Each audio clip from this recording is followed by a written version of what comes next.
त्या सगळ्यांचे वेगवेगळे जे कंगोरे आहेत, त्या कंगोऱ्यांचे वेगवेगळे शेड्सची चर्चा आपण करतो. वेगवेगळ्या ज्या थीम आहेत, म्हणजे आधुनिक भारताच्या संदर्भातल्या त्या थीमच्या संदर्भात आपण खरं तर तो इतिहास समजून घेण्याचा प्रयत्न करतो. या सगळ्या क्रांतिकारक भारतीय स्वातंत्र्य चळवळीच्या विरोधात, भारतीय स्वातंत्र्य चळवळ जी उभी राहिली साम्राज्यवादाच्या विरोधात, त्यामध्ये अंतर्गत जे काही वेगवेगळे राष्ट्रवादाचे पैलू आहेत त्या गोष्टी आपण आतापर्यंत अभ्यासलेल्या आहेत. मागच्या व्याख्यानामध्ये आपण महात्मा गांधी आणि त्यांनी उभा केलेला जे काही मास नॅशनलिझम आहे, म्हणजे सर्वसामान्यांचा राष्ट्रवाद उभा केला. आज आपण थोड्याशा वेगळ्या विषयावर, ओके, परंतु भारतीय राष्ट्रीय चळवळीच्या संदर्भात आणि भारताच्या इतिहासाच्या संदर्भामध्ये एक असलेला ग्रे शेड म्हणून ज्याच्याकडे बघितलं जातं तो म्हणजे सांप्रदायिकतेचा प्रश्न. त्यामुळे भारताच्या इतिहासामध्ये जशा अत्यंत चांगल्या गोष्टी, एकतेच्या गोष्टी, राष्ट्रीय चळवळ म्हणूनच्या गोष्टी आणि भारतीय राष्ट्रवाद उभा राहिला त्याच्या बाजूनेच किंवा त्याच्या समांतरपणेच काही विचित्र गोष्टी किंवा ज्याच्यामुळे खरं तर भारताचं राष्ट्र म्हणूनचं जे काय अस्मिता आहे त्याच्यामध्ये एक वेगळ्या पद्धतीचा कंगोरा त्याच्यामुळे आलेला आहे. इनफॅक्ट अशा पद्धतीच्या प्रश्नांमुळे जे काही ब्रिटिश साम्राज्य होतं त्याला भारतीय संस्कृती, कला आणि इतर गोष्टींमध्ये हस्तक्षेप करण्याचं एक आयतं हत्यार या निमित्ताने मिळालं होतं. त्यामुळे सांप्रदायिकतेचा प्रश्न की ज्याला इंग्रजीमध्ये कम्युनलिझम असं म्हटलं जातं, त्याचे सुद्धा वेगवेगळे शेड्स, वेगवेगळे कंगोरे, आणि ते समजून घेताना त्याच्या सुद्धा वेगवेगळे सिद्धांत आहेत. म्हणजे एक सिद्धांत असं म्हणतं की सांप्रदायिकता किंवा सांप्रदायिक अस्मिता या भारतीय संस्कृतीचा किंवा भारताचा अविभाज्य अशा घटक होता. कारण जे काही मतभेद, विभाजन इथे होतं ते परंपरागत प्राचीन काळापासून अस्तित्वात होतं. दुसरं आहे की या ठिकाणी कोणत्याही सांप्रदायिक आयडेंटिटीज किंवा अस्मिता अशा काही नव्हत्या. त्या खरं तर ब्रिटिश कालखंडामध्ये ब्रिटिशांनी तयार केलेल्या आहेत. तिसरं आर्ग्युमेंट असं आहे की या अस्मिता इथे होत्या, पण त्या अस्मितांना टोकदार या आधुनिक कालखंडामध्ये ब्रिटिशांच्या धोरणांनी केलं. तेव्हा असे वेगवेगळे पैलू म्हणजे दृष्टिकोन सांप्रदायिकतेचा प्रश्न समजून घेताना आपल्याला लक्षात घ्यावे लागतात. परंतु सांप्रदायिकतेचा प्रश्न हा केवळ दृष्टिकोनाचा प्रश्न नाही, तर तो इतिहास म्हणून कसा सांप्रदायिक हा मुद्दा, सांप्रदायिकता ही वाढीस लागली आणि त्याचं नेमकं काय झालं, म्हणजे भारतीय राष्ट्रीय चळवळीला त्याचे नेमके काय परिणाम भोगावे लागले आणि पर्यायाने भारतीय राष्ट्र स्वतंत्र होत असताना कोणत्या विशिष्ट कुरचनांसोबत ते तयार झालेले आहे याचा उहापोह किंवा याची उजळणी आपल्याला या निमित्ताने नक्कीच करता येऊ शकते. त्यामुळे सांप्रदायिकतेची वाढ, त्याची निर्मिती आणि भारताचं विभाजन असं खरं तर एक याच्या व्याख्यानाचं शीर्षक आहे. या शीर्षकावरून सांप्रदायिकता हा मुद्दा किती गंभीर आणि किती खोलपर्यंत रुतलेला असावा याची कल्पना आपल्याला करता येऊ शकते. कारण शेवटचा जो मुद्दा आहे सांप्रदायिकता समजून घेताना तो आहे विभाजनाचा. त्यामुळे काही विभाजनवादी वृत्ती किंवा ज्याला दुसऱ्या शब्दामध्ये, पर्यायी शब्दामध्ये फुटीरतावादी प्रवृत्ती होतं, तर त्या फुटीरतावादी प्रवृत्तीचा सुद्धा नंतर एक वेगळ्या पद्धतीने त्यांचं राजकीय संघटनीकरण झालेलं आपल्याला दिसतं. आणि भारताच्या विभाजनाच्या कालखंडामध्ये न सुटलेली होळी किंवा न उलगडलेले किंवा न सुटलेले प्रश्न हे भारतामध्ये सदा सर्व काळ वेगवेगळ्या टप्प्यावर त्याच्या वेगवेगळ्या स्वरूपामध्ये उभे राहत असतात. त्यामुळे सांप्रदायिकतेचा मुद्दा हा रिझॉल्व न झालेला, न सुटलेला असा तो मुद्दा आहे. आणि त्यामुळे म्हणून सांप्रदायिकतेचा इतिहास समजून घेताना जे जे काही ऐतिहासिक तथ्य या प्रक्रियेमध्ये उभे राहिले तर त्याच्यावर दृष्टिक्षेप टाकणं तर त्याला एक समजून घेणं हे एक महत्वाचं उद्देश या ठिकाणी अधोरेखित केलेलं आहे. जसं आतापर्यंत आपण बघतोय की 1707 ते 1950 असा व्यापक पट हा आधुनिक भारत समजून घेताना नोंदवलेला आहे. आणि या व्यापक पटामध्ये खरं तर सगळ्यात महत्वाची संकल्पना होती या कालखंडातली, म्हणजे खरं तर 20व्या शतकाच्या सुरुवातीच्या कालखंडामधली ती होती म्हणजे भारतीय राष्ट्रवादाचा उदय. की भारतीय राष्ट्रवादाचा उदय की ज्यामुळे जी ब्रिटिश साम्राज्य होतं की ज्याला पर्यायाने आपण साम्राज्यवाद म्हणतो, तर त्या साम्राज्यवादाला एक मोठं आव्हान उभं केलं होतं. आणि भारतीय राष्ट्रवादाच्या उदयाचं जे काही साधन होतं ती झालं होतं भारतीय राष्ट्रीय चळवळ आणि पर्यायाने भारतीय राष्ट्रीय काँग्रेस. त्यामुळे भारतीय राष्ट्रीय काँग्रेसने साम्राज्यवाद विरोधी, वसाहतवाद विरोधी सगळ्या भूमिकांचं एकवटीकरण त्यांच्या राजकीय एजेंड्याच्या अंतर्गत केलेलं आपल्याला दिसून येतं. हा मुद्दा पुन्हा इथे नजरेत घ्यायचा किंवा विचारात घेण्याचा प्रसंग असा की भारतीय राष्ट्रीय चळवळ आणि पर्यायाने भारतीय राष्ट्रीय नेते ज्या प्रगल्भ राष्ट्रवादाचं जे बोलत होते त्या दृष्टीने कार्यक्रम त्यांची आखणी होत होती आणि पर्यायाने ते साम्राज्यवादाच्या विरोधात उभं राहत होते, परंतु त्याच्या जोडीला येणारा सांप्रदायिकतेचा मुद्दा त्यांना फार यशस्वीपणे हाताळता आलेला नाही. याचा अर्थ असा नाही की भारतीय राष्ट्रीय काँग्रेस आणि तत्कालीन भारतीय राष्ट्रीय चळवळ यांनी पूर्णपणे या मुद्द्याकडे दुर्लक्ष केलं किंवा कानाडोळा केला. अर्थात त्यातल्या महत्वाच्या काही लोकांनी सांप्रदायिकतेच्या प्रश्नाची सोडवणूक करण्यासाठी पुढाकार घेऊन त्यांच्या पद्धतीने उपाययोजना करण्याचे नक्कीच प्रयत्न केले, परंतु ते प्रयत्न फळाला आलेले नाही किंवा ते प्रयत्न हे एका म्हणजे नेतृत्वांमध्ये प्रयत्न म्हणूनच त्याच्याकडे गणलं गेलं. ते प्रयत्नांचं जो काही अर्क आहे तो सामान्य लोकांपर्यंत नीटसा पोहोचलाच नाही. त्यामुळे ही उणीव भारतीय राष्ट्रीय चळवळीच्या संदर्भामध्ये आपल्याला जाणवते आणि त्याची नोंद करणं हे खरं तर ती ऐतिहासिकता जपण्यासारखं पण त्या निमित्ताने. त्यामुळे आज आपला मुख्य लक्ष जो आहे तो भारतामध्ये उभा राहिलेला सांप्रदायिकतेचा मुद्दा आणि त्या सांप्रदायिकतेच्या मुद्द्याच्या अनुषंगाने येणारे जे वेगवेगळ्या लढाया आहेत, वेगवेगळे संघर्ष आहेत आणि त्याच्यातून उभं राहिलेलं एक तीर्थवादी राजकारण की ज्याने नंतरच्या कालखंडामध्ये भारताचं विभाजन घडून आणण्यापर्यंत टोकदार या अस्मिता केलेल्या आपल्याला दिसून येतात. त्यामुळे सांप्रदायिकता समजून घेताना त्याचे वेगवेगळे कंगोरे, त्याची ऐतिहासिकता आणि नेमके असे कोणते ऐतिहासिक घटक किंवा घटना कारणीभूत झाल्या की ज्याच्यातून या सांप्रदायिक अस्मिता या टोकदार होत गेल्या, याची नोंद या निमित्ताने आपल्याला घेता येऊ शकते. त्यामुळे खरं तर सांप्रदायिकतेचा प्रश्न समजून घेताना आपण 5 ते 6 मुख्य बिंदूंभोवती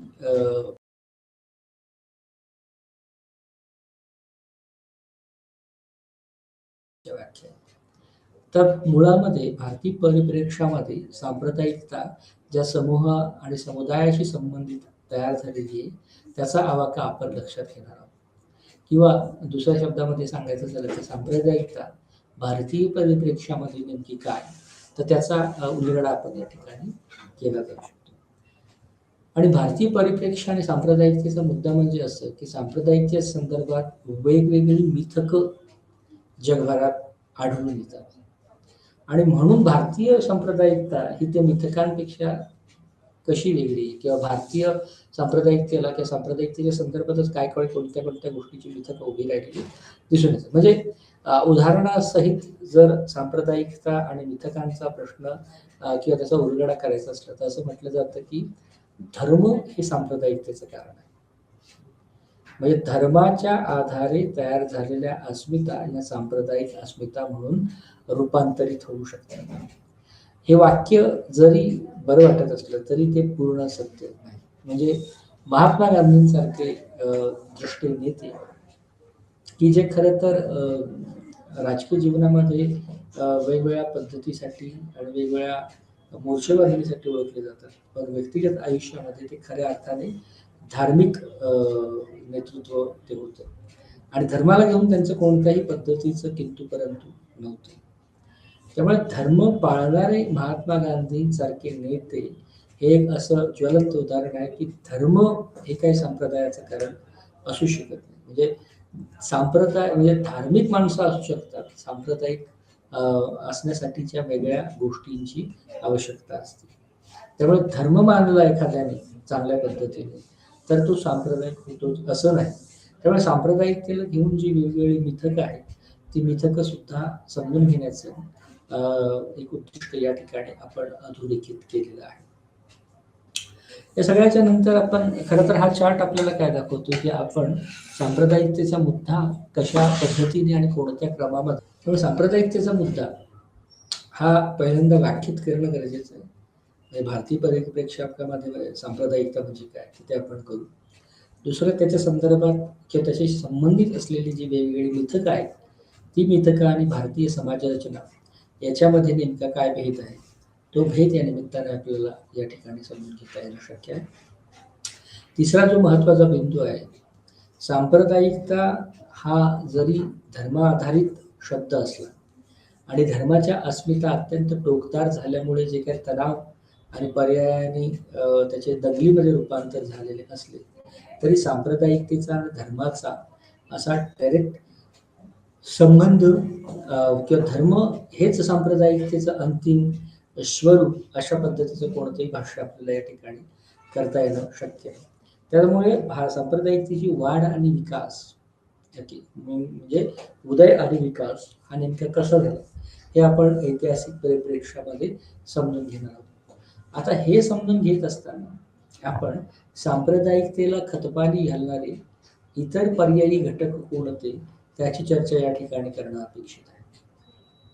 त्यातला एक महत्त्वाचा बिंदू किंवा घटक आपण कॉजेस किंवा कारणं, सांप्रदायिकते वाढीची कारणं समजून घेण्यासाठी करणार. ते म्हणजे सामाजिक आणि आर्थिक समाज जी वीण होती भारतीय समाज रचनेची, तिने मोठ्या प्रमाणामध्ये सांप्रदायिकतेसारख्या मुद्द्यांना खतपाणी घातलेलं आपल्याला दिसून येतं. आणि याचे असंख्य आणि प्रबळ पुरावे आपल्याला या निमित्ताने त्याचा उलगडा करता येऊ शकतो की चर्चा करता येऊ शकतो. दुसरं म्हणजे की तिसरा एक जो महत्त्वाचा प्लेयर्स या प्लॉटमध्ये किंवा या मुख्य कथानकामध्ये होता तो म्हणजे ब्रिटिश साम्राज्य आणि पर्यायाने ब्रिटिश धोरण. तर ब्रिटिश धोरणं किंवा ब्रिटिश साम्राज्य हे काही भारतीयांच्या सुखसोयीसाठी किंवा त्यांच्या उन्नतीसाठी कार्य करणारं तर बिलकुलच नव्हतं. ब्रिटिश धोरणांची त्यांची स्वतःची भूमिका आणि त्यांचं स्वतःचं एक आखणी केलेलं असं हितसंबंध या ठिकाणी. परंतु ते हितसंबंध जपत असताना ब्रिटिश धोरणाची काय ठरली गेली ती खरं तर पर्यायाने या भूमिकेच्या विरोधात उभी राहताना आपल्याला दिसतात किंवा ज्यांनी सांप्रदायिकतेच्या बाजूने भूमिका घेतली आपले हितसंबंध जपण्यासाठी असा एक आरोप खरं तर भारतीय राष्ट्रवाद्यांकडून केला जातो. तर त्या आरोपाची सत्यता पडताळ आपण या बिंदूंचा मोह करतो. तिसरा जो प्रश्न येतो की तो म्हणजे मर्यादांच्या संबंधामध्ये. म्हणजे एका बाजूला बल्हाढ्य असं ब्रिटिश साम्राज्य आहे, दुसऱ्या बाजूला ज्याला वसाहतवाद म्हटलं गेलं त्याचं प्रत्यक्ष ऑपरेशन्स किंवा प्रत्यक्ष कार्य प्रवणता आपल्याला या ठिकाणी दिसून येते आणि त्याला या सगळ्या प्रश्नांना घेऊन जाणारी एक बल्हाढ्य अशी राष्ट्रवादी चळवळ आहे. परंतु या राष्ट्रवादी चळवळीतलं नेतृत्व अशा पद्धतीच्या मुद्द्यांवर, अशा पद्धतीच्या म्हणजे जात, धर्म, लिंग, भाषा इत्यादी जे अल्पसंख्याक मुद्दे म्हणून मुद्दे पुढे येतात आणि त्या मुद्द्यांचं राजकारण पुढे येतं. ते राजकारण किंवा त्याच्या मागचे जे डायनामिक्स आहे, त्याची त्या मागची जी गुंतागुंत आहे ते समजण्यामध्ये नक्कीच कमी पडलेलं दिसतं.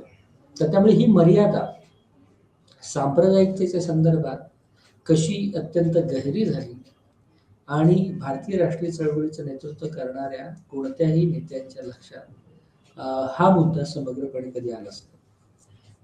त्यामुळे पर्यायाने भारतीय राष्ट्रीय चळवळीचे सुद्धा मर्यादा त्या चळवळीच्या मर्यादा होत्या असं या ठिकाणी आपल्याला नक्कीच म्हणता येऊ शकतं. सांप्रदायिकतेचे जसे वेगवेगळे स्वरूप आहेत, सांप्रदायिकतेच्या जशा वेगवेगळ्या व्याख्या आणि प्रवृत्ती आहेत, किंवा सांप्रदायिकता जेव्हा प्रत्यक्ष जमिनीवरून ऑपरेट होते तेव्हा त्याचे स्वरूप वेगवेगळ्या पद्धतीचे असतात. त्यामुळे आपण तुलनात्मक दृष्ट्या सांप्रदायिकतेला 19व्या शतकातली सांप्रदायिकता, 20व्या शतकातली सांप्रदायिकता आणि किंवा सुरुवातीच्या काळातली सांप्रदायिकता, आत्ताच्या काळातली सांप्रदायिकता, असे वेगवेगळे वर्गीकरण जरी केलेलं असले तरी त्याच्या पाठीमागचे जे काही महत्वाची कारणं आहेत, ती कारणं आणि त्याच्या संबंधित असलेला इतिहास जो आहे, त्या इतिहासाला फार धक्का या निमित्ताने लागतो. 19व्या शतकात सांप्रदायिकतेची चर्चा करत असताना आपण सांप्रदायिकतेच्या शब्दांचा उदय आणि विकास किंवा वाढ जशी झाली तसं आपण अभ्यासत असतो. तसं 20व्या शतकातल्या संदर्भात सांप्रदायिकतेची वाढ होत असताना मूलतः 20व्या शतकामध्ये उभ्या राहिलेल्या ज्या काही धार्मिक अस्मिता बाळगणाऱ्या संघटना होत्या त्या त्याच्या वेहिकल झालेल्या आपल्याला.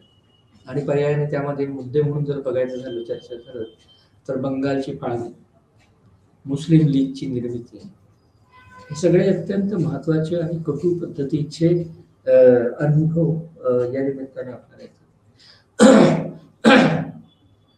जसं ब्रिटिशांचं डिवाइड अँड रूल हे धोरण होतं, त्याच्यामध्ये त्यांचं अंतर्निहित संबंध एवढेच होता की संपूर्ण जी काही भारतीय अर्थव्यवस्था आहे किंवा भारत आहे की तो वेगवेगळ्या पद्धतीमध्ये तो विभागला जावा. आणि याचं एक उत्तम उदाहरण म्हणून धर्मावर आधारित मतदारसंघाची निर्मितीची संकल्पना खरं तर 20व्या शतकामध्ये उभी राहताना दिसते. त्याला पूरक असे स्वतंत्र मतदारसंघ तयार होतात. लखनौ करार तयार होतो की ज्यामध्ये ही मतभिन्नता मनभेद मिटवण्याचे प्रयत्न केले जातात. परंतु त्यानंतर लगेचच आलेला जो काही नेहरू रिपोर्ट किंवा नेहरू अहवाल आहे, त्या अहवालानंतर या प्रत्यक्ष ज्या काही मागण्या होत्या भारतीय राष्ट्रीय चळवळीच्या आणि मुस्लिम लीगच्या, त्या काही पूर्ण होताना दिसत नाही. आणि त्याला एक वेगळ्याच पद्धतीचं मार्ग याच्यातून तयार होतो की जो जी काही गोष्ट आहे त्याच्या विरोधात जातो.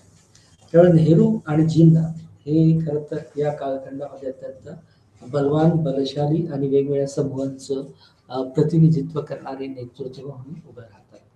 आणि यांचे स्वतःचे या प्रश्नाला सोडवणुकीला येऊन काही महत्वाचे मत आहे. परंतु जी गोष्ट लखनौ करार आणि 20व्या शतकामध्ये जे काही निगोशिएशन्स होत होते या बाबीला घेऊन, त्याच्यामध्ये जो काही विजय हासिल केला होता तो या नंतरच्या कालखंडामध्ये तो विजय याला फार काय अर्थ तसा राहत नाही. त्यामुळे हळूहळू सगळी जनसमूह, त्या जनसमूहांचा विचार आणि या सगळ्या बाबी हळूहळू सामुदायिक पद्धतीने, सामूहिक पद्धतीने सांप्रदायिकतेकडे झुकायला लागतात. आणि या सगळ्यांच्या मध्ये कळीचा जी भूमिका वठवलेली आहे ती म्हणजे ब्रिटिश धोरणकर्त्यांनी. आणि प्रत्यक्ष ब्रिटिश कालखंडात ज्या काही बाबी ज्या पद्धतीने या गोष्टी लागू झाल्या, म्हणजे नेहरू रिपोर्ट आणि त्याच्यातून एक वेगळ्या पद्धतीच्या अस्मिता टोकदार होत दंगलींमध्ये त्यांचं जे रूपांतर झालं, तर त्याचा एक शेवटचा टप्पा आपण अभ्यासणार आहोत. आणि याचं पर्यवसान नेमकं भारताचं विभाजन होण्यामध्ये झालेलं असतं. आणि भारत जेव्हा स्वातंत्र्याच्या उंबरठ्यावर होता तेव्हा, आणि जेव्हा स्वातंत्र्याची मागणी मान्य झाली होती तेव्हा एक वेगळ्या पद्धतीचा मोठा सांप्रदायिक नरसंहार त्याला भारतीय राष्ट्रवादी चळवळीला साक्षी म्हणून बनावं लागलेलं आपल्याला दिसून होतं. की नंतरच्या काळामध्ये ते अंतरिम सरकार सुद्धा या ठिकाणी आलेलं होतं. ज्याची जे अंतरिम सरकार पुढची येणारी जी सरकार आहे त्याची पार्श्वभूमी ही बरीचशी हिंसक आणि वेगवेगळ्या घटना आणि घटितांनी ओतपोत भरलेली असलेली आपल्याला दिसून येते. हा सगळा एक रूपरेखा किंवा एक मोठ्या पद्धतीचा अत्यंत खोलामध्ये आपण जो अभ्यास करतो त्याचं अधोरेखित करणं हे आपण या निमित्ताने करतो. ज्यांनी वेगवेगळ्या पद्धतीचा अभ्यास केला त्या अभ्यासाचं आणि नवीन उभ्या तथ्यांची या निमित्ताने काही सांगड घालता येते अशाही शक्यता आपण या निमित्ताने तपासतो. तर हे करत असताना नेमकं या संपूर्ण धड्यामध्ये की जो चार्ट खरं तर वेगवेगळ्या पद्धतीने मी विस्तृत करून दाखवला ते दाखवत असताना सुद्धा अशी कोणती महत्वाची उद्दिष्ट या ठिकाणी अधोरेखित केली गेली आहे की ती आपल्याला समजून घेणं अत्यंत निगडीचं आणि गरजेचं आहे. त्यामुळे उद्दिष्ट समजून घेताना आपल्याला खरं तर या निमित्ताने जी काय सांप्रदायिकतेची मुद्दा किंवा सांप्रदायिकची चर्चा या निमित्ताने होऊ घातलेली आहे त्यामध्ये मूलतः पहिला प्रश्न म्हणजे सांप्रदायिकता म्हणजे काय आणि त्याच्यामध्ये कोणकोणत्या पद्धतीचे फरक आहे याचा आढावा किंवा याच्या संदर्भातली माहिती आपल्याला या ठिकाणी मिळण्याची शक्यता. त्यामुळे हे एक महत्वाचं उद्दिष्ट या ठिकाणी बाळगले. दुसरं जे एक महत्वाचं उद्दिष्ट आहे ते म्हणजे भारतीय समाज आणि राजकारण याच्यामध्ये झालेला सांप्रदायिकतेचा उदय हा नेमका कसा झाला त्याची घटित प्रक्रिया काय होती त्याच्या मागे पुढे काय कारण होती तर याचा आढावा किंवा हे सुद्धा एक महत्वाचं उद्दिष्ट या ठिकाणी बाळगण्यात आलेलं आहे. त्याच पद्धतीने सांप्रदायिकता ही काय अचानक अशी उभी राहिलेली ओळख नाही तर त्या वेगवेगळ्या इतिहासाच्या क्रमावर टप्प्यावर भरडल्या गेलेल्यांची दाबलेली अशी अस्मिता म्हणून सुद्धा त्याच्याकडे बघितले जाऊ शकतो. त्यामुळे पर्यायाने आपण सांप्रदायिकता ही उभी राहण्यामध्येच नेमके कोणकोणते घटक कारणीभूत होते तर त्याचा उहापोह सुद्धा करणं ते समजून घेणं सुद्धा हे सुद्धा एक महत्वाचं उद्दिष्ट या ठिकाणी बाळगण्यात आलेलं आहे. त्याचबरोबर जसं की सांप्रदायिकतेच्या मुद्द्याने एक वेगळ्या पद्धतीची वैचारिक घुसळत वेगवेगळ्या समूहांमध्ये घडवून आणली आणि पर्यायाने वेगळ्या पद्धतीची राजवट इंटरिम गव्हर्नमेंट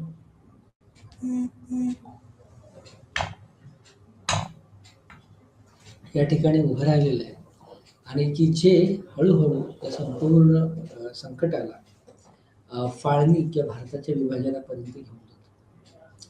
त्यामुळे हा प्रकरण आपल्याला समजल्याच्या नंतर खरं तर पाकिस्तान या राष्ट्राची निर्मिती ही पुन्हा भारतीय इतिहासाशी कशी निगडीत आहे भारताच्या त्या काळातल्या वेगळ्या ज्या काही कारवाया ज्या गोष्टी होत्या त्याची कशी निगडीत आहे याचा उहापोह सुद्धा या ठिकाणी करण्यात आला. कारण पाकिस्तान म्हणजे भारताचं विभाजन झालं म्हणजे नेमकं काय झालं तर भारतापासून एक वेगळा भूभाग हा पूर्णपणे अलग झाला आणि त्याने स्वतःला नाव पाकिस्तान असं ठेवलं. त्यामुळे पाकिस्तान हे एक स्वतंत्र राष्ट्र म्हणून उभं राहावं याच्या मागणीचा पार्श्वभूमी याच्या मागणीचे संदर्भ सुद्धा आपल्याला आपल्या डोक्यात ठेवणं गरजेचं आहे. त्यामुळे पाकिस्तानची मागणी सुद्धा ही अचानक कोणत्या विवक्षित अशा परिप्रेक्ष्यातून येते आणि असं नेमकं काय झालं की ज्यामुळे ह्या सगळ्या गोष्टींची मागणी होते आणि एक भारताची विभाजनी या ठिकाणी होते. त्यामुळे भारताच्या सुरुवातीच्या वसाहतवादी इतिहासापासून भारताची फाळणी होईपर्यंतच्या ज्या काही राजकीय घडामोडी घडल्या त्याचा आढावा सुद्धा या ठिकाणी घेणं हे एक महत्वाचं उद्दिष्ट राहिलं. त्याच पद्धतीने या कालखंडामध्ये उभ्या राहिलेल्या ज्या काही संघटना आहेत त्या संघटनांमध्ये आपण मुस्लिम लीग म्हणून काही हिंदूच्या संघटना होत्या आणि त्याचबरोबर ब्रिटिश आणि काँग्रेस हे असे महत्वाचे घटक होते. तर खरं तर या संघटना किंवा ब्रिटिश आणि सरकारचं धोरण हे नेमकं कसं या ठिकाणी या सगळ्या घडामोडींचं घडून येण्यामध्ये कारणीभूत झालं त्याची चर्चा सुद्धा आपल्याला या ठिकाणी करणं. त्यामुळे विस्तृत अर्थाने ही प्रस्तावना त्याने बॅकग्राऊंड जरी समजून घेतलं असतं तरी विभाजनवादाचा किंवा सांप्रदायिकतेचा खरा प्रश्न जो आहे तो 20व्या शतकाच्या मध्यामध्येच उभा राहतो. तर 1940 ते 1947 या कालखंडामध्ये वेगवेगळ्या प्रकारच्या घडामोडी घडतात की ज्यामध्ये सांप्रदायिक अस्मिता टोकदार होऊन त्याचं पर्यावसन हे होत असतं.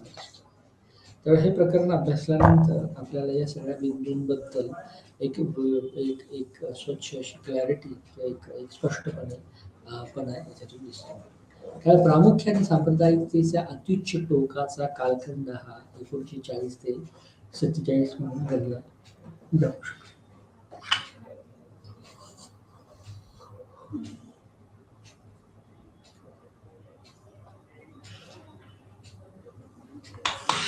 पण 1940 ते 47 ही सांप्रदायिकतेच्या विकास आणि अत्युच्च वाढीची जी कालगणना आहे. याचा अर्थ त्याच्या अगोदर अस्मिता निर्मितीसाठी किंवा धार्मिक अस्मिता निर्मितीसाठी काही प्रयत्न होत नव्हते का असं नाही. ओके, परंतु जी काही खरी पीक अवर्स होता दोन्ही पक्षांना इव्हॅल्युएट करण्याचा तो 1940 ते 47 या कालखंडामध्ये झाल्याचं आपल्याला दिसून येतं. आता बऱ्याच ठिकाणी बऱ्याच देशामध्ये धर्म आणि सांप्रदायिकता याचं एक घनिष्ठ असं नातं जोडलेलं आहे. आणि जसं मी अगोदरच बोललो की धर्म ही एक बाब आहे, अस्मिता किंवा राजकीय भूमिका ही इतर दुसरी गोष्ट असू शकते. ओके, त्यामुळे धर्माचा आणि सांप्रदायिकतेचा प्रत्यक्ष किंवा डायरेक्ट असा संबंध राहत नाही. परंतु याचा अर्थ धर्माशिवाय सांप्रदायिकता उभी राहते का, तर तसंही नाही. म्हणजे जे सांप्रदायिक व्यक्तिमत्व किंवा ज्या सांप्रदायिक घडामोडी आहेत असतात सांप्रदायिक घडामोडी त्याचा संबंध धार्मिक ओळखीशी धर्माशी निश्चितच असतो. आणि सांप्रदायिकता मध्ये एक समूहाचे हितसंबंध इतरांपेक्षा वेगळे असू शकतात.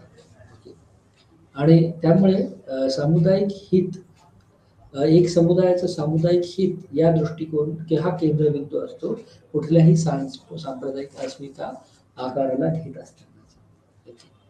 त्यामुळे काही काही बाबींमध्ये आपल्याला असं म्हणजे वाटतं की धर्म हा जोडून ठेवतो सांप्रदायिक ओळखीला, तर असं काही म्हणजे बऱ्याच ठिकाणी धार्मिक आधारावर परस्पर हितसंबंध आपल्याला आढळून येतात. आणि त्यामुळे खरं तर सांप्रदायिकतेला घेऊन ज्या वेगवेगळ्या बाबी आहेत, मिसअंडरस्टँडिंग आहे, ते आपल्याला या ठिकाणी समजून घेणं गरजेचं आहे. जसं की सांगितलं की सगळ्या सांप्रदायिक शक्ती ह्या गांधीवादाच्या पुरस्कर्त्या म्हणून त्याच्याकडे बघितलं गेलेलं आहे. पण धर्माची ओळख त्या सांप्रदायिक अस्मितेमध्ये नक्कीच आपल्याला दिसून आलेली दिसते किंवा ती नक्कीच त्यामध्ये आहे. परंतु सांप्रदाय धर्म आणि सांप्रदायिकता एक आहेत का, तर तसं बिलकुलच नाही. त्यामुळे हा जो मुद्दा आहे सांप्रदायिकता म्हणजे नेमकं काय आणि सांप्रदायिकतेच्या संदर्भात उभी राहिलेली जी काही मिथक आहेत ती नेमकी या ठिकाणी आपल्याला उलगडून दाखवणं शक्य होणार. त्यामुळे सांप्रदायिकता खरं तर आपण एका बाजूला त्याचं असं म्हणू शकतो की एका विशिष्ट धर्माच्या पुरती असलेली ओळख, एक समुदायाचं जे हित आहे ते इतर समुदायांच्या हितापेक्षा वेगळं असू शकतं. ओके, तर हा एक वेगळा नवा बोध या ठिकाणी आपल्याला दिसतो.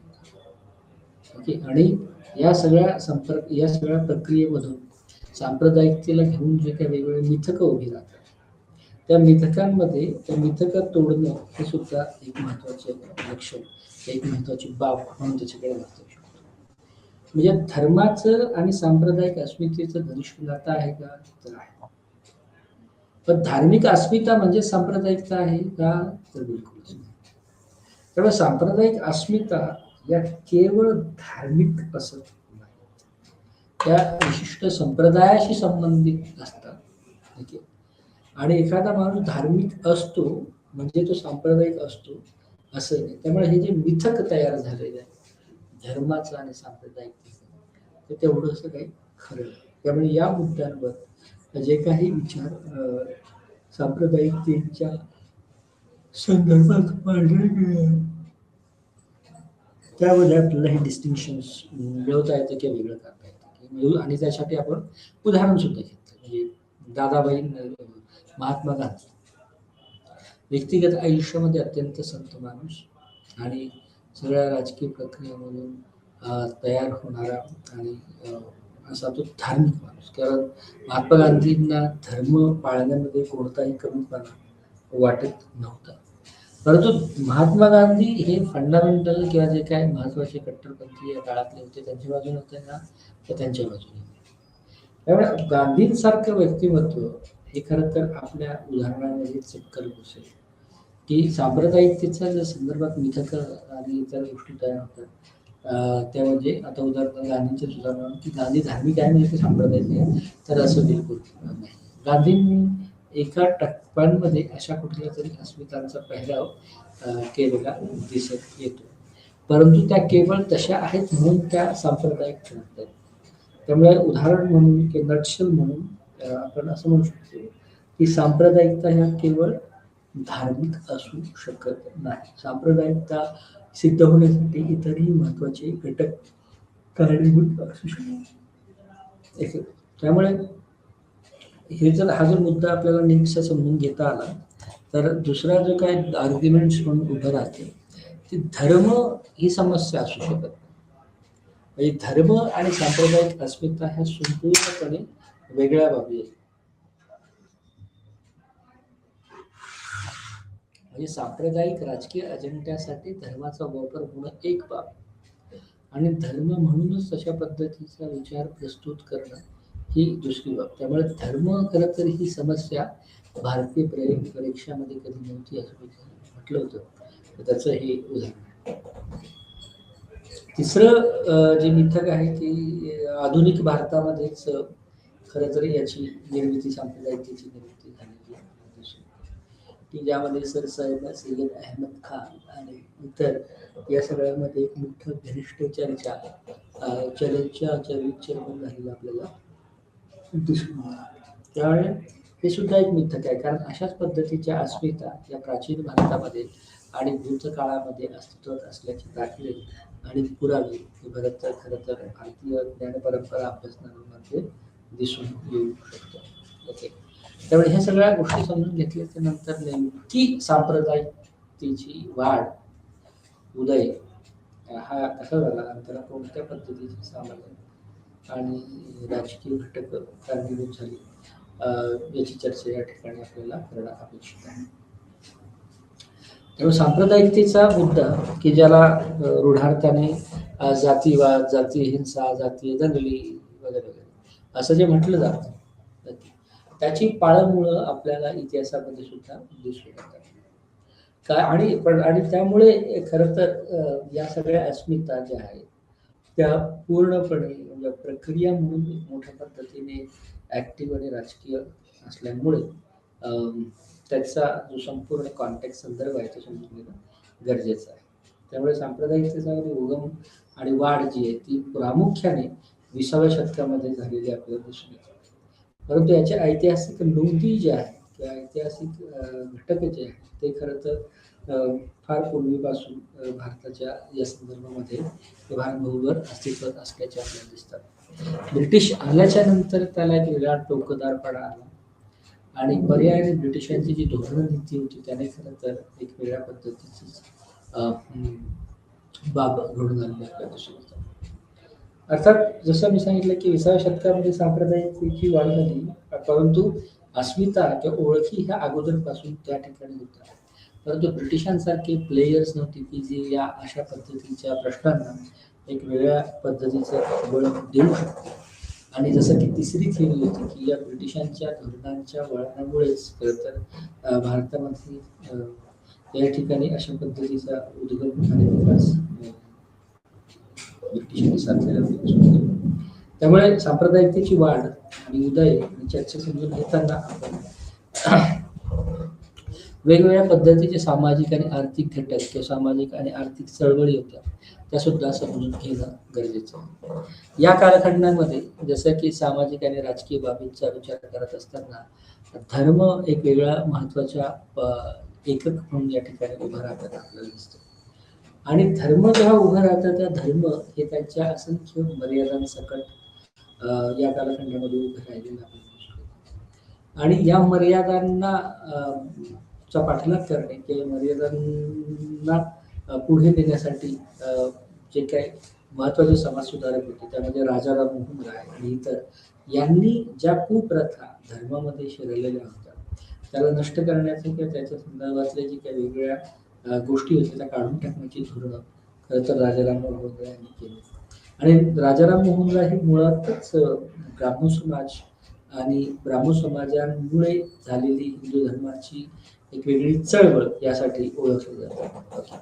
त्यामुळे ह्या अशा पद्धतीच्या धार्मिक एकत्रीकरणाला धार्मिक कन्सॉलिडेशन्सला वेगवेगळे सामाजिक आणि राजकीय प्रामुख्याने सामाजिक आणि आर्थिक घटक कारणीभूत झालेले आपल्याला दिसून येतात. त्यामुळे हिंदूंच्या बाजूने किंवा हिंदू धर्मामध्ये काही सुधारणा घडवून आणण्यासाठीच महत्वाचं नाव आपण राजाराम मोहन राय यांच्याकडे बघतो. तर मुस्लिम धर्मियांमध्ये वेगळ्या पद्धतीचा प्रतिकारी राजकारण उभं राहून किंवा या दोघांमध्ये एक साधर्म्य साधलं जावं यासाठी सर सय्यद अहमद खान यांच्या कार्याकडे सुद्धा बघता येऊ शकतो. खरं तर सामाजिक आणि राजकीय परिप्रेक्ष्यातून या लोकांनी राजाराम मोहन राय सर सय्यद अहमद खान यांनी त्यांचं कार्य सुरू केलं. परंतु सामाजिक आणि आर्थिक घटकाचा आधार हा समता नसल्यामुळे ज्या काही सुधारणा या ठिकाणी करत गेल्या त्याच्यातून एका बाजूला हिंदूंचं एकत्रीकरण होत असताना दिसत नाही आणि दुसऱ्या बाजूला मुस्लिमांचं सुद्धा एकत्रीकरण होत असताना दिसतं. कारण यांच्यामध्ये वेगळ्या पद्धतीची जी काय एकता अपेक्षित असते ती या ठिकाणी नव्हती. त्यामुळे पर्यायाने राजकीय आणि आर्थिक घटक हे तर सांप्रदायिकता वाढविण्यामध्ये कारणीभूत ठरल्याचं म्हटलं. ओके, त्या दुसऱ्या बाजूला ब्रिटिश धोरणं जी होती खरं तर या सामाजिक आणि आर्थिक कारणामध्ये सांप्रदायिकतेचे पाळंमुळं हे खरं तर भारतीय व्यवस्थेमध्येच असल्याचे नोंद राजाराम मोहन राय आणि सर सय्यद अहमद खान यांच्या कार्यावरून आपण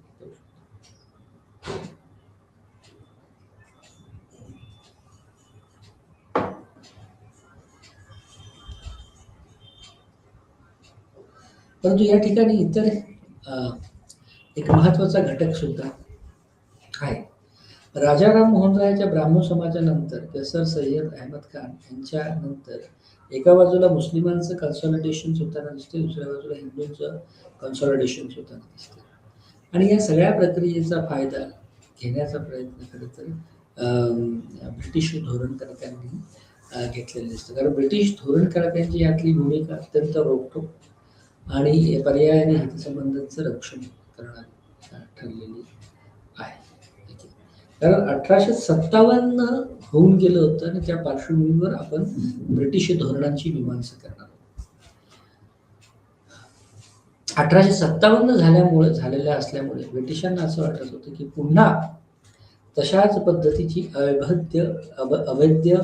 अवैध ऐक्य जर भारतीयांनी दाखवलं तर ब्रिटिश साम्राज्याचा डोलारा पूर्णपणे कोसळून जाईल.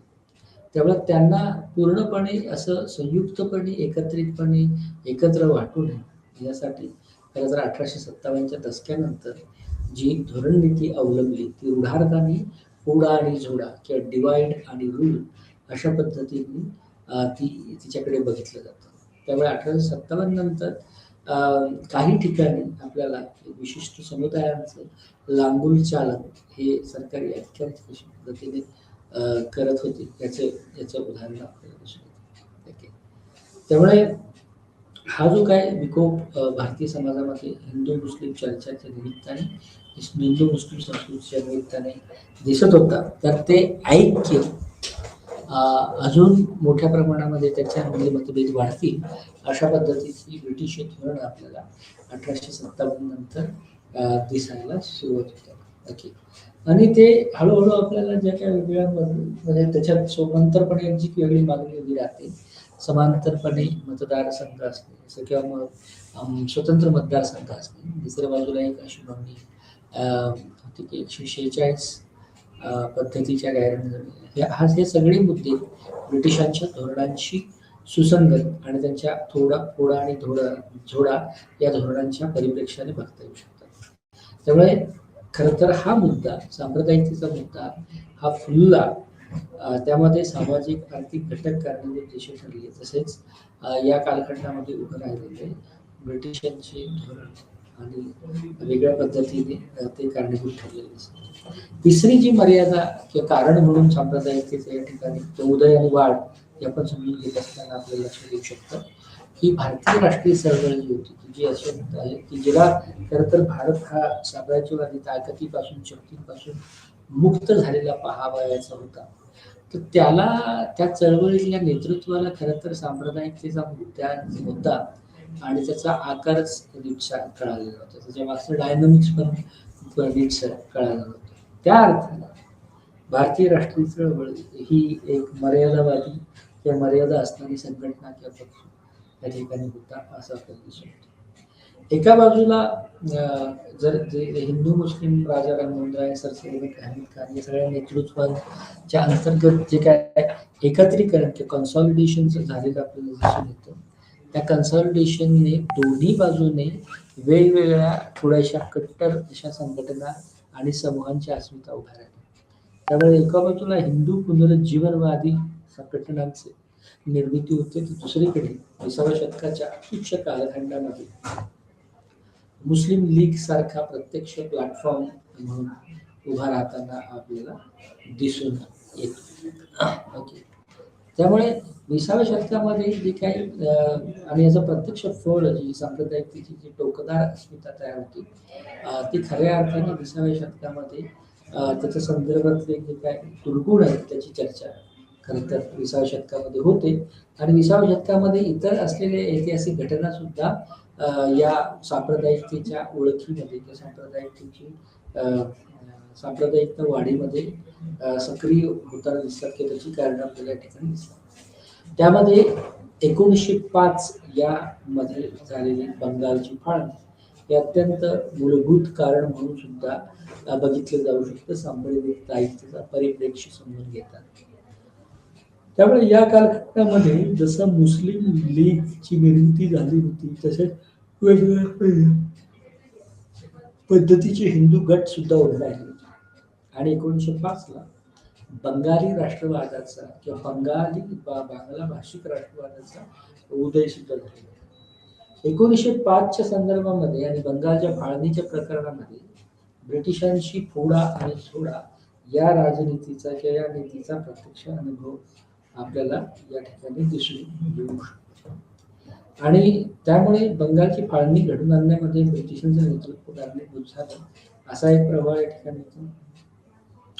दुसऱ्या बाजूला बंगाली राष्ट्रवाद जो होता तो अत्यंत अप्रकट किंवा तो एक वेगळा अशक्त म्हणून या ठिकाणी उभा राहतो बंगालचा राष्ट्रवाद. आणि त्याच्या विरोधात मुस्लिम गट हे संघटित होताना किंवा कन्सॉलिडेट होताना दिसतात. त्यामुळे दोन वेगळ्या अस्मितादर्शी ओळखी या 1905 पर्यंत किंवा 20व्या शतकापर्यंत उभ्या राहताना दिसतात. आणि 1906च्या अखेरीस नंतर मग ऑल इंडिया मुस्लिम लीग ची ऑफिशियल स्थापना होते. त्यामुळे बंगाली राष्ट्रवाद 1905च्या नंतरच all India Muslim league. Okay. आणि त्याच्यातून एक वेगळ्या पद्धतीचं फुटीरतावादी राजकारण या ठिकाणी उभं राहिलेलं दिसतं. दुसऱ्या बाजूला जी काही राष्ट्रवादी भावना होती, राष्ट्रवादी चळवळ होती की जिने भारतीय आणि इतर सगळ्या ज्या काही गोष्टी आहेत त्या भारतीयच वापरल्या जाणार किंवा स्वदेशीचा एक मोठा काळ जसा होता त्या कालखंड आपल्याला या ठिकाणी दिसून येतो तशाच पद्धतीचा. तर त्या स्वदेशीच्या कालखंडामध्ये हिंदू पुनरुज्जीवनवादी प्रवृत्ती जी होती तिने एक मोठ्या पद्धतीने डोके वर काढले होते. आणि या सगळ्या प्रक्रियेमध्ये कारणीभूत ठरले होते ब्रिटिशांची फोडा आणि झोडा रणनीती सुद्धा.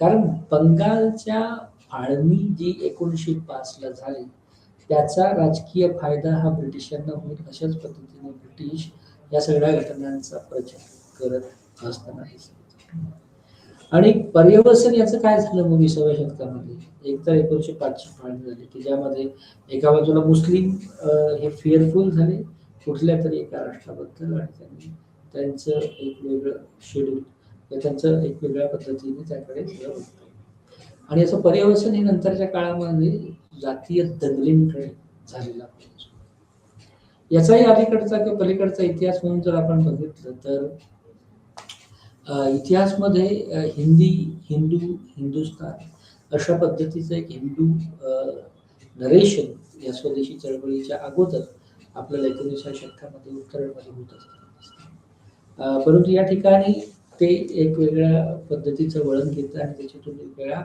जातीय दंगली घडून येत असतात त्यामुळे स्वदेशी चळवळीच्या काळखंडातील जातीय दंगली ह्या एक वेगळ्या गहन मुद्दा म्हणून याच्याकडे बघितला त्याच्यात भरीच भर म्हणून किंवा अजून ब्रिटिशांची झोडा आणि राज्यकाराची रणनीती कशा पद्धतीने अवलंबली किंवा कशा पद्धतीने उभी राहिली त्याचं एक अजून महत्त्वाचं उदाहरण म्हणजे या कालखंडामध्ये तयार केलेली सुरू झालेली मोर्ले मिंटो करार किंवा सुधारणा 1909 मध्ये मोर्ले मिंटो करार घडून आला आणि की ज्याला आपण असं म्हणू शकतो की 1909 चा कायदा नंतर 1919 चा कायदा अर्थात हे 1909 चा कायदा मोर्ले मिंटो कायदा किंवा मोर्ले मिंटो सुधारणा म्हणून जो घडला गेला त्यामुळे खरं तर धर्माच्या आधारावर मतदारसंघ असावे किंवा असले पाहिजेत याला वैधता मिळाली त्यामुळे एखाद्या मतदारसंघाचा मतदारांचा आणि निवडून आलेल्या उमेदवाराचा आधार हा धर्म या कायद्यामुळे बनला तेव्हा धर्मांची एक महत्वाची भूमिका या मोर्ले मिंटो सुधारणा कायद्यांमध्ये घडली गेली आणि या अशा पद्धतीच्या कायद्यांमुळे जी काही स्वतंत्र मतदारसंघाची रचना झाली त्याच्यामध्ये धर्म हा एक महत्वाचा घटक होता परंतु या अशा पद्धतीच्या सुधारणांमधून भारतीय मुसलमान एक स्वतंत्र वेगळे आणि अखंड अशा पद्धतीचे समुदाय आहेत आणि या सगळ्या व्याख्यानाला मान्यता मिळाली किंवा या सगळ्या गोष्टीला मान्यता या ठिकाणी मिळवली त्यामुळे भारतीय मुस्लिम हा होमोजिनियस एंटिटी आहे अखंड समुदाय या मोर्ले मिंटो सुधारणानंतर मानला गेला की तसं काही खरं नाही मुस्लिम धर्म म्हणून हा काहीतरी एक नव्हताच कारण भारतीय मुसलमान हे सुद्धा वेगवेगळ्या जाती पंथ आणि या सगळ्या बाबींमध्ये विभाजित होते ते एक अखंड असे नव्हते पण मोर्ले मिंटो सुधारणा कायदा किंवा 1909 कायद्याने अशा पद्धतीचं एक वेगळं सिद्धांत करायला सुरुवात झाली आणि पर्यायाने झालं काय मग की संख्यात्मक ताकद कुणाची किती आहे याच कालखंडामध्ये स्वतंत्र राष्ट्राच्या मागणी सुद्धा वाढीस लागलेली होती कारण नसता हिंदू धर्मीय किंवा हिंदू पुनरुज्जीवनवादाच्या भीतीखाली या सगळ्या अस्मिता दडपली जाते अशी ताकद अशी गोष्ट होती त्यामुळे राजकीय मत जे आहेत किंवा राजकीय महत्व जे आहे ते असं छोट्या छोट्या धार्मिक आणि या सगळ्या संघटनांचं या कालखंडात वाढलेले दिसून येते त्यामुळे संख्यात्मक ताकद बघण्याऐवजी राजकीय महत्व प्रत्येक समूहांचं या कालखंडामध्ये बघितलं गेलेलं आपल्याला दिसतो 1916 ला लखनौ करार तो घडतो या लखनौ कराराच्या अंतर्गत काँग्रेसने विविध मागण्या खरं तर इस्लाम मुस्लिमांच्या मान्य केलेल्या आपल्याला दिसून येतात मग त्या मागण्या कोणकोणत्या होतात की त्यामध्ये मग केंद्रीय विधिमंडळामध्ये मुस्लिमांचं 1/3 प्रतिनिधित्व असावं सिंध जो प्रांत होता तो मुंबईपासून स्वतंत्र म्हणून त्याचं विलगीकरण केलं जावं किंवा वायव्य सरहद म्हणजे नॉर्थ ईस्टर्न प्रोव्हिन्सेस मध्ये सुधारणा घडून याव्यात किंवा विधान परिषदेमध्ये मुस्लिमांचे प्रतिनिधित्व असावे अशा पद्धतीच्या या अशा पद्धतीच्या ज्या काही मागण्या होत्या या कालखंडामध्ये त्या मागण्या खरं तर लखनौ कराराने मान्य केलेल्या आपल्याला दिसून येतात ओके परंतु याच्यामध्ये खरी घेऊन एक जे हिंदू महासभेने घेतलेली जी काय सर्व धर्म परिषद होती 1928च्या कालखंडामध्ये, त्याने या सगळ्या प्रकरणांची आणि सगळ्या मान्यतांची फार मोठी गुंतागुंत केलेली आपल्याला दिसून येते. आणि म्हणून नंतरच्या कालखंडामध्ये नेहरू अहवाल आला, की ज्या नेहरू अहवालाने अगोदरच्या मागण्यांच्या ऐवजी डॉमिनियन स्टेटसची मागणी केली. म्हणजे भारतामध्ये समूह किंवा प्रशासन हे सगळे इथले लोक करतील, परंतु भारतीय राज्याचा दर्जा हा डॉमिनियन स्टेट्सचा असतो किंवा भारताच्या रेसिडेन्शियली किंवा त्यांनी संघराज्यात्मक शासन पद्धती अवलंबली, की ज्यामध्ये स्वतंत्र मतदारसंघ नसतील. त्यामुळे जो काही मुद्दा सेटल झाला होता, होऊ पाहत होता, त्याला एक वेगळा वळण मिळालं. त्याच पद्धतीने नेहरू रिपोर्टमध्ये असे म्हटलं होते, की पंजाब, बंगाल इत्यादीमध्ये राखीव जागा राहणार नाही, परंतु मुस्लिम 10% लोकसंख्या असलेल्या ठिकाणी मुस्लिमांना आरक्षण देणं शक्य होऊ शकतं. या सगळ्यामुळे एक वेगळ्या पद्धतीचं ध्रुवीकरण या वेगवेगळ्या अस्मितांमध्ये घडत गेलं. नंतरच्या कालखंडामध्ये मुस्लिम लीग, हिंदू महासभा आणि 1940ला जी काय मोहम्मद अली जिना उभे राहतात आणि ते स्वतंत्र राष्ट्राची मागणी सुद्धा करतात. त्यामुळे त्याच्यातून त्यांचा जो द्विराष्ट्रवादाचा सिद्धांत आहे तो खरं तर या द्विराष्ट्रवादाचा सिद्धांत या ठिकाणी उभा राहतो आणि हळूहळू भारत हा विभाजनाच्या पायावर उभा राहताना आपल्याला दिसतो. त्यामुळे एका बाजूला मुस्लिम लीग, मोहम्मद अली जिना, हिंदू महासभा आणि हिंदूंची प्रणिती आणि काँग्रेस या सगळ्या याच्यामध्ये ब्रिटिशांचं शेवटच्या टप्प्यात जे काही क्रिप्स प्रस्ताव होतं, त्या क्रिप्स प्रस्तावामुळे खरं तर मुस्लिम लीगच्या ज्या वेगवेगळ्या कारवाया होत्या त्यांना एका अर्थाने चालनाच मिळाली आणि त्या क्रिप्स योजनेमुळे खरं तर पाकिस्तानच्या मागणीला वैधता प्राप्त झाली आणि एका बाजूला प्रांतीय स्वायत्तेसाठी सुद्धा. परंतु याचा अंतरिम जो काही परिणाम झाला तो या दोन मुस्लिम हिंदू या ओळखी या अत्यंत शार्प होण्यामध्ये झाला आणि त्यावर प्रचंड मोठ्या प्रमाणामध्ये दंगली आणि सांप्रदायिक नरसंहार या कालखंडामध्ये घडायला सुरुवात झाली. त्यामुळे भारताचे जे विभाजन आहे ते भारताचे विभाजन हे एका वेगळ्या पद्धतीच्या रक्तरंजित इतिहासाच्या पद्धतीने त्याच्याकडे बघितलं जाऊ शकतं. सोयी म्हणून तात्कालीन एक अंतरिम सरकार अस्तित्वात आलेलं आपल्याला दिसून येतं. आज आपण इथे थांबूया आणि उद्या आपण नेक्स्ट लेक्चरमध्ये त्याच्या पुढचा जो टप्पा आहे नेमकं काय घडलं त्याच्यावर चर्चा करू.